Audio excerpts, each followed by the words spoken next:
നമ്മളെ വീഡിയോ കാണുന്ന എല്ലാവർക്കും നമ്മളെ ഇന്നത്തെ ഈ ഒരു വീഡിയോയിലേക്ക് സ്വാഗതം. എല്ലാവരും വീഡിയോ സ്കിപ്പ് ചെയ്യാതെ കാണുക. ഇതൊരു ഇഡലിയുടെ റെസിപ്പിയാണ് കേട്ടോ.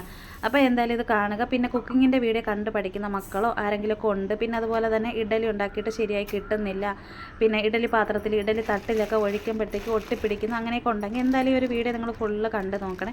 കണ്ടിട്ട് എന്തായാലും അഭിപ്രായം അറിയിക്കുക. അപ്പോൾ ഞാനിവിടെ എടുത്തിരിക്കുന്നത് നാഴി പച്ചരി എടുത്തിട്ടുണ്ട്. നാഴി പച്ചരിക്ക് ഉഴുന്നെടുക്കുന്നത് കുറച്ച് മാത്രമേ എടുക്കുന്നുള്ളൂ കേട്ടോ.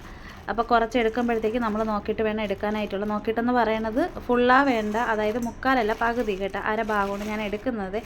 പിന്നെ അതുപോലെ ഇതിൽ ഞാനിവിടെ പിന്നെ ഇതെന്തോന്നാണ് പച്ച ഉലുവയുണ്ടല്ലോ അത് ചേർത്ത് കൊടുക്കുന്നില്ല കേട്ടോ. ഇടയ്ക്ക് ഞാൻ വിട്ടു പോകണമെന്ന് വെച്ച് കഴിഞ്ഞാൽ എൻ്റെ മൈൻഡ് ശരിയല്ല. സത്യം പറഞ്ഞു കഴിഞ്ഞാൽ വേറെ ഒരു ചിന്തയും കാര്യങ്ങളും വേറെയുള്ള കാര്യങ്ങളൊക്കെ ആയിട്ട് ഇങ്ങനെ ഇരുന്നപ്പോഴത്തേക്ക് ഇത് ഞാൻ സത്യത്തിൽ ഷോർട്ട് വീഡിയോ ഇടാൻ വേണ്ടിയിട്ടൊക്കെ എടുത്തിരുന്നൊരു വീഡിയോ പിന്നെ ഇതിൻ്റെ കൂടെ ഞാൻ ഇടാമെന്നൊക്കെ വിചാരിച്ച് എനിക്ക് എന്തോ എൻ്റെ മനസ്സ് സത്യം പറഞ്ഞാൽ പിടിച്ചെടുത്ത് എനിക്ക് നിൽക്കുന്നില്ല, അതാണ് കാര്യം. എന്തായാലും നമ്മൾ വെള്ളത്തിലിട്ട് ഉഴുന്നും പച്ചരി എല്ലാം രാത്രിയിൽ ഞാൻ അരച്ച് വെച്ചിട്ടുണ്ടായിരുന്നു കേട്ടോ. എന്ന് വെച്ചാൽ ഇതിനിടയ്ക്ക് നമുക്ക് രാത്രിയിൽ തലേ ദിവസം ഭയങ്കര മഴയും കറണ്ട് പോക്ക് ഇപ്പോൾ 2 ദിവസം കൊണ്ട് രാത്രി കറണ്ട് പോകുന്നുണ്ട്. അതിൽ ഞാൻ വേറെ ഒന്നും ചേർത്തിട്ടില്ല. നമ്മൾ ചേർത്തതെന്ന് വെച്ച് കഴിഞ്ഞാൽ ഉഴുന്ന് ചേർത്തിട്ടുണ്ട്, പച്ചരി ചേർത്തിട്ടുണ്ട്, പിന്നെ അതുപോലെ തന്നെ പിന്നെ ചോറ് ചേർത്തിട്ടുണ്ടായിരുന്നു. ചോറ് ഒരു ചെറിയൊരു ബൗള് അല്ലെന്നുണ്ടെങ്കിൽ നമ്മളെ കൈക്ക് ഒരു പിടി ചോറ് ചേർത്തിട്ടുണ്ടായിരുന്നു കേട്ടോ. അപ്പോൾ അങ്ങനെയാണ് ഞാൻ അരച്ചെടുത്തിട്ട് കൈ കൊണ്ട് ഇങ്ങനെ പിടിച്ച് നോക്കുമ്പോൾ നമുക്കറിയാം തരി തരി പോലെ കിട്ടുമല്ലോ. അപ്പോൾ അങ്ങനെയാണ് അരച്ചെടുത്തിരിക്കുന്നത്. പിന്നെ ഇതിൽ നമ്മൾ ഇഞ്ചി പിന്നെ പച്ചമുളക് കറിവേപ്പില ഇട്ട് കൊടുക്കുന്നുണ്ട്. ഇഞ്ചി ചെറുതായിട്ട് കട്ട് ചെയ്ത് പച്ചമുളക് നീളത്തിന് ചരിച്ച് കട്ട് ചെയ്തിട്ടുണ്ട് കേട്ടോ. ഇഞ്ചി പച്ചമുളകും കറിവേപ്പിലയും ചേർത്തിട്ട് ഇഡ്ഡലി തയ്യാറാക്കി നോക്കാത്തവർ എന്തായാലും അങ്ങനെ ഒന്ന് ട്രൈ ചെയ്ത് നോക്കുക. അപ്പോൾ ഈ ഒരു പരുവത്തിന് വേണം നമ്മൾ അരച്ചെടുക്കാനായിട്ട്. നമ്മൾ തവി കൊണ്ട് ഇങ്ങനെ കോരി ഒഴിക്കുമ്പോഴത്തേക്ക് നല്ല കട്ടി പോലെ വിട്ട് കിട്ടുമല്ലോ. അപ്പോൾ ഈ ഒരു കറക്റ്റ് പാകത്തിന് വേണം എടുക്കാനായിട്ടുള്ള. നല്ല സൂപ്പർ ടേസ്റ്റാണ്.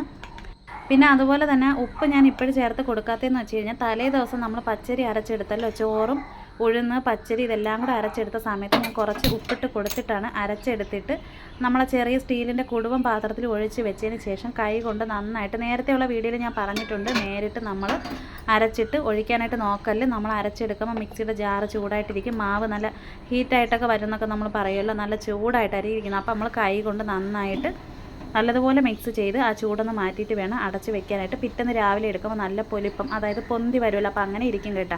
പിന്നെ നമ്മൾ വെളിച്ചെണ്ണ ഈ ഒരു തട്ടിൽ ഇതുപോലെ ഓരോ ഇതിലായിട്ട് നമ്മളിതുപോലെ കൈ കൊണ്ടോ അല്ലെങ്കിൽ ഒരു കോട്ടൺ തുണി വെച്ചിട്ട് ഒന്ന് തടവി കൊടുക്കുക. ഞാനിവിടെ കൈ കൊണ്ടാണ് തടവി കൊടുത്തത്. പിന്നെ ഒരുപാട് പേര് ചോദിച്ചിട്ടുണ്ടായിരുന്നു ഇഡലി പാത്രത്തിൻ്റെ കാര്യം. ഞാൻ നേരത്തെ പറഞ്ഞിട്ടുണ്ടായിരുന്നു, ഇത് നമ്മൾ ഇവിടുന്ന് തൂക്കി മേടിക്കുമല്ലോ, അങ്ങനെ മേടിച്ചതാണ് കേട്ടോ. വെള്ളം തിളച്ചതിന് ശേഷമാണ് ഓരോ തട്ട് വെളിച്ചെണ്ണ പുരട്ടി ഞാൻ വെച്ചിട്ടുണ്ടായിരുന്നു ഓരോ തട്ടിലായിട്ട്. അപ്പോഴിനിയിപ്പോൾ നമ്മൾ ഈ ഒരു മാവ് ഇങ്ങനെ ഒഴിച്ച് കൊടുക്കുമ്പോൾ ഉണ്ടല്ലോ, ഈ ഒരു റൗണ്ടിനകത്ത് തന്നെ നിൽക്കണം, പുറത്തോട്ട് പോകുകയൊന്നും ചെയ്യരുത്. പുറത്തോട്ട് പോയി കഴിഞ്ഞാൽ പിന്നെ എല്ലാം കൂടെ ആകുമ്പോൾ ഒട്ടിപ്പിടിക്കും, അപ്പോൾ അങ്ങനെ വരരുത്. പിന്നെ എണ്ണ തടവി കൊടുത്തതിനെ കൊണ്ട് നമുക്ക് നല്ല സൂപ്പറായിട്ട് നല്ല സോഫ്റ്റായിട്ട് തന്നെ ഇളക്കിയെടുക്കാനായിട്ട് പറ്റും.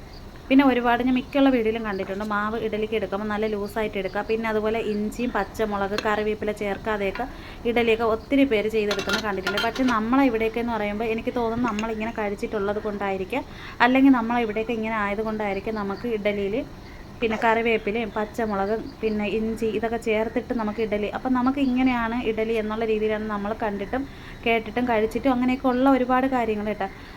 ചിലപ്പോൾ നമ്മളെ നാട്ടിലുള്ള ഒരു ഇതായിരിക്കാം ഞാൻ ഈ പറയുന്നത്. ഓരോ നാട്ടിലും ഓരോ രീതിയായിരിക്കാം. മറ്റുള്ള ഒരുപാട് വീഡിയോയിൽ കണ്ടതെന്ന് വെച്ച് കഴിഞ്ഞാൽ അതിൽ ഇഞ്ചി പച്ചമുളക് കറിവേപ്പില ചേർക്കാതെ ഇങ്ങനെ കോരി ഒഴിച്ചിട്ടൊക്കെ ഇഡലി തയ്യാറാക്കി എടുക്കുന്ന കണ്ടിട്ടുണ്ട്.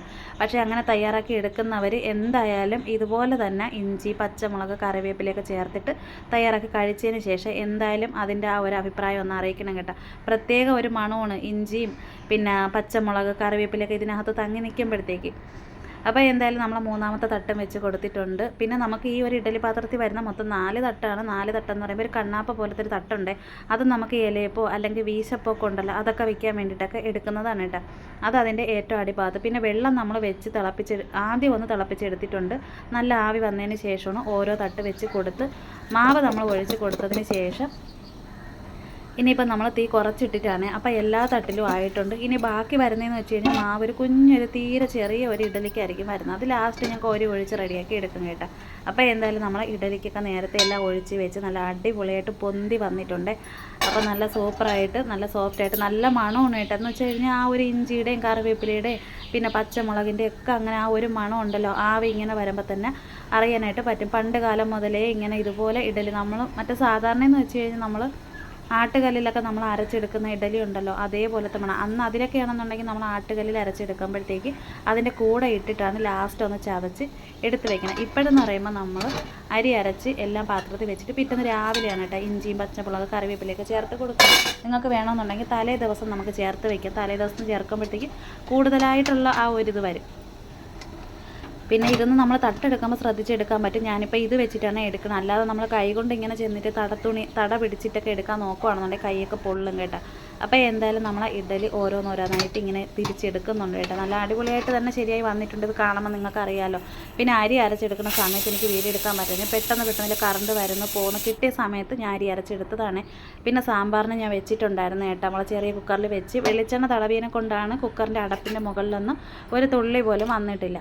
പിന്നെ ഇഡലി നമ്മൾ എടുത്തതിന് ശേഷം ഉണ്ടല്ലോ പുറത്ത് കുറച്ച് സമയം 2-3 മിനിറ്റ് നമ്മളിങ്ങനെ മാറ്റി വെക്കുകയാണെങ്കിൽ നല്ല തീ പാറുന്ന കണക്കത്ത് നല്ല ആവി ഉണ്ടല്ലോ, ആവി ഇങ്ങനെ വരുമ്പോഴത്തേക്ക് അതൊന്ന് മാറിക്കിട്ടും. ആവി പോയതിന് ശേഷം നമ്മൾ ചെറിയൊരു അരിവ്, അതായത് ഈ ഒരു ബ്ലേഡ് പോലെ ഇരിക്കുന്ന സ്പൂൺ ഉണ്ടല്ലോ സൈഡല്ല, അതുപോലത്തെ വെച്ചിട്ട് ദാണ്ട ഇതേപോലെ ഒന്ന്, അതായത് നമ്മളിവിടെ സൈഡ് ഇളക്കി വെച്ചിട്ടോ അങ്ങനെ ഒന്നും ഇല്ല. ഇഡലി നിങ്ങളെ മുന്നിൽ വെച്ചിട്ട് തന്നെയാണ്. ദാണ്ട ഇങ്ങനെ തട്ടി നോക്കുമ്പോൾ നിങ്ങൾക്ക് അറിയാമല്ലോ, ഒന്നുപോലെ ഞാൻ ഇളക്കി വെച്ചിട്ടില്ല കേട്ടോ. ചില വീഡിയോയിൽ ഞാൻ ചിലർ ചെയ്യുന്നത് ഞാൻ കണ്ടിട്ടുണ്ട്. സൈഡ് ഇങ്ങനെ ഇളക്കി വെച്ചിട്ടൊക്കെ പെട്ടെന്ന് ഇങ്ങനെ എടുക്കണം. അങ്ങനെ നമ്മൾ ഒരിക്കലും അങ്ങനെ ചെയ്യാനായിട്ട് പാടില്ല. കാര്യം എന്താണെന്ന് വെച്ച് കഴിഞ്ഞാൽ നമ്മളിങ്ങനെ ഇളക്കി നിങ്ങളെ കാണിക്കുമ്പോൾ മാത്രമേ നിങ്ങൾക്കത് മനസ്സിലാക്കാനായിട്ട് പറ്റത്തുള്ളൂ. കാരണം തട്ടുന്ന ഇളവി വരുന്നുണ്ടോ, തട്ടിൽ ഒട്ടിപ്പിടിച്ചിരിക്കുന്നുണ്ടോ എന്നൊക്കെ നിങ്ങൾക്കും അറിയണ്ടേ അതൊക്കെ. അപ്പോൾ അതുകൊണ്ടാണ് തട്ട് ഞാൻ ചെറുതായിട്ടൊന്ന് ചരിച്ചൊക്കെ ഒന്ന് കാണിച്ച് തന്നത്. അപ്പോൾ നല്ല വൃത്തിയായിട്ട് തന്നെ ഇളക്കിയെടുക്കാൻ പറ്റിയിട്ടുണ്ട് കേട്ടോ. അല്ലാതെ നമ്മൾ ഇളക്കിയൊക്കെ വെച്ച് പിന്നെ നിങ്ങളെ മുന്നിൽ വന്നിട്ട് പെട്ടെന്നൊക്കെ ഇങ്ങനെയൊക്കെ എടുത്തിട്ട് കാണിക്കുമ്പോഴത്തേക്കും നിങ്ങൾക്ക് തോന്നുന്നു നമ്മളത് ഇളക്കി വെച്ചിരിക്കുവാണ്, അല്ലെങ്കിൽ അത് അങ്ങനെ പൂവ് പോലെ പെട്ടെന്ന് ഇളവി വന്ന എന്നൊക്കെ നിങ്ങൾ ശ്രദ്ധിക്കും. ഞാനാണെങ്കിൽ ഓരോ വീഡിയോയും ഞാൻ ശ്രദ്ധിക്കും കേട്ടോ. മിക്കുള്ള വീഡിയോയും നല്ല രീതിയിൽ ഇരുന്ന് ശ്രദ്ധിക്കും എടുക്കുകയൊക്കെ ചെയ്യും. അപ്പോൾ നല്ല പഞ്ഞി പോലെ തന്നെ കിട്ടിയിട്ടുണ്ട്. അപ്പോൾ ഇങ്ങനെയാണ് കേട്ടോ നമ്മളെ ഇഡലി പാത്രത്തിൽ, ഞാൻ ഈ ഒരു ഇഡലി പാത്രത്തിൽ ഇഡലി തയ്യാറാക്കി എടുക്കുമ്പോൾ എനിക്കിങ്ങനെയാണ് കിട്ടുന്നത്. പിന്നെ ഇഞ്ചി പച്ചമുളക് കറിവേപ്പിലയാണ് ആ ഒരു സൈഡിലൊക്കെ അങ്ങനെ മുകൾ ഭാഗത്തായിട്ട് ഇങ്ങനെ വന്നിരിക്കുന്നത് നിങ്ങൾ കാണുന്നത്, ആ സൈഡിൽ ഇരിക്കുന്നത് കേട്ടോ. അല്ലാതെ വേറൊന്നും അല്ല, നമ്മൾ നേരത്തെ ചേർത്ത് കൊടുത്തിട്ടുണ്ടായിരുന്നല്ലോ. പിന്നെ നേരത്തേക്കുള്ള ഒത്തിരി വീഡിയോയിൽ ഞാൻ പറഞ്ഞിട്ടുണ്ടായിരുന്നേ, നമ്മൾ സാമ്പാർ വെക്കുമ്പോൾ കടല ഗ്രീൻ പീസൊക്കെ വെക്കുന്ന സമയത്ത് നമ്മൾ കുക്കറിൻ്റെ അടപ്പിനകത്തുണ്ടല്ലോ ഒരു തുള്ളി വെളിച്ചെണ്ണ ഒന്ന് തടവി കൊടുക്കുകയാണെങ്കിൽ അതിൻ്റെ സൈഡിലൊന്നും പറ്റത്തില്ലെന്ന് കേട്ടോ. അതിപ്പോൾ ഞാനിങ്ങനെ എടുത്തപ്പോൾ അതിൻ്റെ സൈഡിൽ കയറി കൊണ്ടതാണ്, അല്ലാതെ നല്ല ക്ലീനായിട്ട് തന്നെ കിട്ടും. അപ്പോൾ ഇങ്ങനെയാണ്. ഇതിനിടയ്ക്ക് ഞാനൊന്ന് കടുകൊക്കെ വറുത്ത് ചേർത്തിട്ടുണ്ടായിരുന്നു കേട്ടോ. വീഡിയോ എടുക്കാനായിട്ട് പറ്റിയിട്ടില്ലായിരുന്നു. പിന്നീട് നല്ല രീതിയിലൊക്കെ ഞാനൊരു ഇതിലൊക്കെ കൊണ്ടുവരുന്നുണ്ട് കേട്ടോ. ഇപ്പോഴെന്ന് പറഞ്ഞാൽ എന്തോ എനിക്കറിയില്ല, ചെറിയ കാര്യങ്ങളൊക്കെ ആയിട്ടൊക്കെ ഇങ്ങനെ നമ്മളെ മനസ്സ്, അതായത് തലച്ചോറൊക്കെ ഇല്ല കാർന്ന് തിന്നുന്ന രീതിയിലൊക്കെ നമുക്ക് തോന്നുമല്ലോ. ഇങ്ങനെയൊക്കെയുള്ള ഓരോ കാര്യങ്ങൾ വരുമ്പോഴത്തേക്കുണ്ടല്ലോ ചില സമയത്ത് നമുക്ക് ഇരിക്കണോ നിൽക്കണോ കിടക്കണോ വയറ്റിനകത്തു നിന്നൊക്കെ ഒരു കത്തലും ഒരു വെപ്രാളമൊക്കെ നമുക്ക് തലയ്ക്കൊക്കെ കയറി ഒരു വല്ലാത്തൊരു അസ്വസ്ഥതയും കാര്യങ്ങളൊക്കെ വരും കേട്ടോ. അപ്പോൾ ഇതൊക്കെ തന്നെയാണ്. പിന്നെ ആ സമയത്ത് നമുക്ക് വീഡിയോ എടുക്കാനൊന്നും പറ്റത്തില്ല. പിന്നെ എന്തായാലും തിരിച്ച് വരാൻ ശ്രമിക്കുന്നുണ്ട്. എൻ്റെ ജീവിതത്തിൻ്റെ ഒരു ഭാഗമാണ് എൻ്റെ യൂട്യൂബ് ചാനലെന്ന് പറയുന്നത്. എന്തായാലും നിർത്തത്തില്ല, മുന്നോട്ട് പോകും. അപ്പോൾ എന്തായാലും ഇഡലി സാമ്പാറിൻ്റെയൊക്കെ നേരത്തെയൊക്കെ വീഡിയോ ചെയ്തിട്ടുണ്ട് കേട്ടോ. പിന്നെ ആരോ പറയുന്നതായിട്ട് എന്ന് നമ്മൾ കുക്കിങ്ങിൻ്റെ വീഡിയോ ഇതൊക്കെ തന്നെ നിങ്ങൾക്ക് ഇടാനായിട്ടുള്ള, എനിക്കിതേ ഉള്ളതേ ഇടാനല്ലേ പറ്റുള്ളൂ. പിന്നെ അതുപോലെ തന്നെ നമ്മൾ ഈ ഒരു സാമ്പാറിൻ്റെ വീഡിയോ ഉണ്ടല്ലോ, നേരത്തെ നമ്മൾ ഒരെണ്ണം ഇട്ടിട്ടുണ്ടായിരുന്നു, അതാണ് അതിൻ്റെ വീഡിയോ ഒന്നും കാണിക്കാൻ പറ്റാതിരുന്നത്. പിന്നെ ഇഡലി ശരിയാവാത്തവരെന്തായാലും ഇതുപോലെയൊക്കെ ട്രൈ ചെയ്ത് നോക്കുക. അപ്പോൾ എന്തായാലും രാവിലത്തെ കാപ്പി ഇഡലി സാമ്പാറും. ഈ ഒരു വീഡിയോ ഇഷ്ടപ്പെട്ട ഉറപ്പായിട്ട് സപ്പോർട്ട് ചെയ്യാനും ലൈക്ക് ചെയ്യാനും കമൻറ്റ് ചെയ്യാനും മറക്കല്ലേ.